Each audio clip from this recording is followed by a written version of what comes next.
माऊली बघितला का कसा आहे त्या आजोबांचा उत्साह.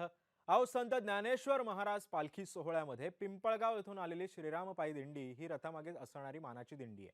दिंडीचं पूर्ण नियोजन ही दिंडी स्वतः करते. त्यामुळे वारकरी हे मार्गावरती किती असुविधा असल्या तरी सुद्धा आम्ही त्यांची पर्वा करत नाही असं म्हणतात.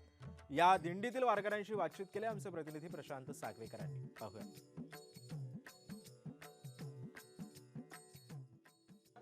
जय हरी विठ्ठल. मी आता धर्मपुरीमध्ये आहे आणि आज माऊलींचा मुक्काम नातेपुतेमध्ये आहे.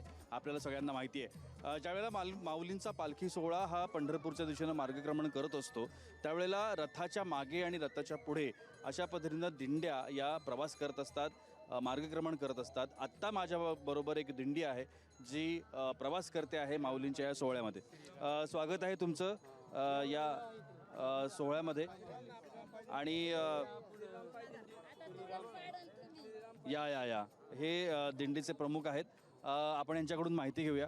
सर, स्वागत आहे तुमचं जय महाराष्ट्रमध्ये. तुमचं नाव सांगा, तुमच्या दिंडीचं नाव सांगा आणि तुम्ही कुठून आला?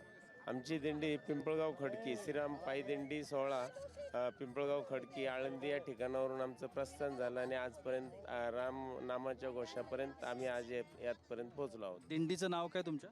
श्रीराम पायी दिंडी सोहळा. तुम्ही कुठून आलात म्हणाले? पिंपळगाव खडकी, हे आंबेगाव आंबेगाव तालुका. किती वर्षांपासून तुम्ही ही दिंडी करता आणि किती जण असतात तुमच्या? आमच्या दिंडीमध्ये सर्वसाधारण 700 ते 800 लोक असतात. आमच्याकडं कोणत्याही प्रकारची भीसी वगैरे काही नसते.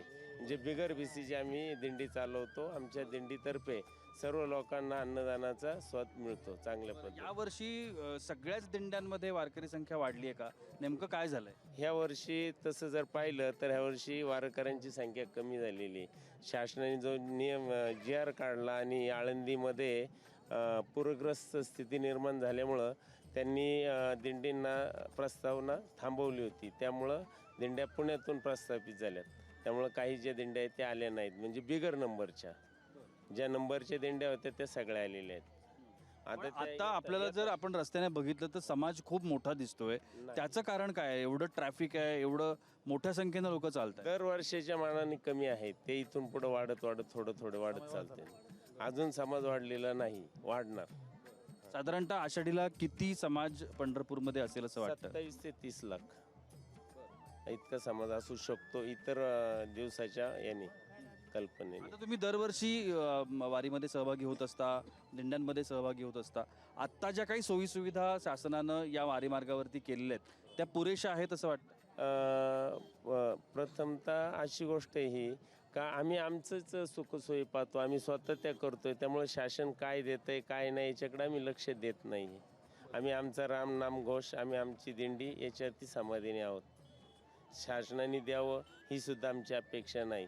ते कुणाचं असतं ज्यांना नंबर नाहीत, ज्यांचं हे नाही, ते लोकांच्यासाठी ते गरजेचं आहे. तुमचं जे प्लॅनिंग असतं ते तुम्ही स्वतः सगळं करत असता? हो, आम्ही आमच्या गावच्या वैयक्तिक निधीतून आलेले जे लोक आहेत त्यांना वाटतं 100-500 रुपये आपण त्याच्यात टाकावेत आणि अन्नदाते खूप आहेत आमच्याकडे, म्हणजे दान करणारे लोक. त्याच्यातून तुमची व्यवस्था होते सगळी. तर आम्ही आमच्या सगळ्या व्यवस्था पाहतो. खूप शुभेच्छा तुम्हाला तुमच्या या प्रवासासाठी.